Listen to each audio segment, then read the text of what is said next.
All right, what's going on? Terry James, your mortgage guy. Just wanted to bring to you something that a lot of people just aren't realizing, that, even with the market is now, and, I've already said in other videos, I'm sure you guys have seen them, talking about how now is a good time to purchase.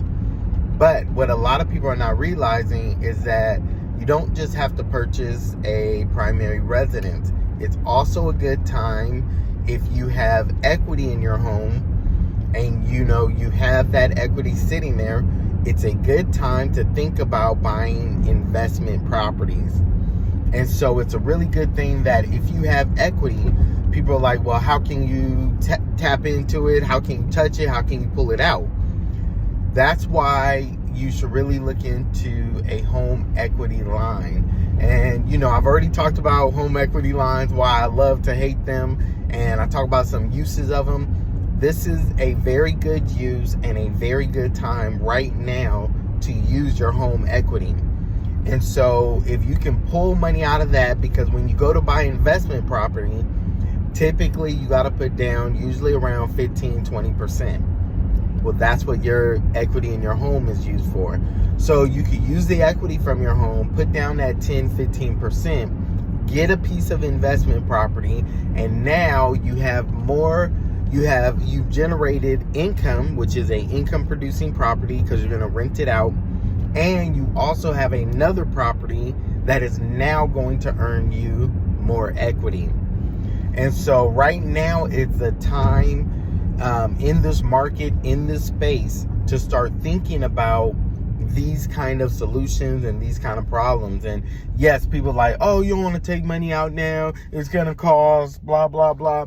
Listen, even if you can't do a home equity line, you should really consider even looking at doing a cash out refinance. Yes, your rate's going to change, right? But what everyone has to understand is your rate's going to change for right now, which means, for example, you do a cash out refi. Let's say you're currently at 3.5%, 4%. You do a cash out refi. Let's say you come up to 6-7% or whatever the rate's going to be. Yes, your rate's going to go up. But once again, look long term, not short term. The rates are going to come back down, so you can refinance your primary residence at a later time when rates come back down. But you can leverage the cash in your home today and get other properties that are going to make you money and that's going to benefit you. Now you say, well, why don't I just wait till later? Here's the problem. So when you begin to wait till later, here's what's going to happen later. So when the rates come down, you getting that investment property is going to cost you more money, meaning that the investment property, they're going to have prices are going to go up, okay? And you're going to have bidding wars start to happen again. And then because the rates are lower, you're going to have more people in the marketplace. So right now is a great time and a great opportunity to take advantage of the marketplace and use the equity in your home. One thing about equity is equity unrealized, which means that equity just sitting in your home, oh, I've got $400,000 in equity. If you're not using it to earn more property or to use it to earn more interest, then it's not doing you any good. So what if you got $400,000 sitting there? Why don't you get other properties and start adding on to that? Because at the end of the day, that's what that's about.